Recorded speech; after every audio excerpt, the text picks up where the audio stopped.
مدارس ہیں ان کے اندر جو خواتین کی تعلیم کا نظام ہے وہ پورا باپردہ ہے، پورا باپردہ، اتنا پردہ ہے کہ آپ اس بچی کا نام بھی نہیں لے سکتے کہ نام کیا ہے.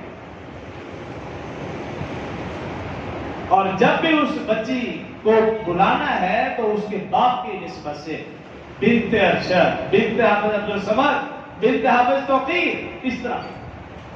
اس کے باپ کا نام، بچی کا نام بھی نہیں لیا جاتا. اور مائک پہ سبق سنا جاتا ہے، مائک پہ پڑھایا جاتا ہے.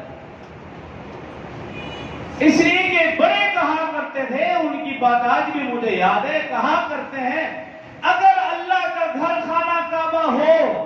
اور اس میں پڑھے دے قرآن، قرآن پڑھانے والے ہو حضرت حسن بصری، پڑھنے والی ہو حضرت رابعہ بصریہ، تو ان کے ساتھ تیسرا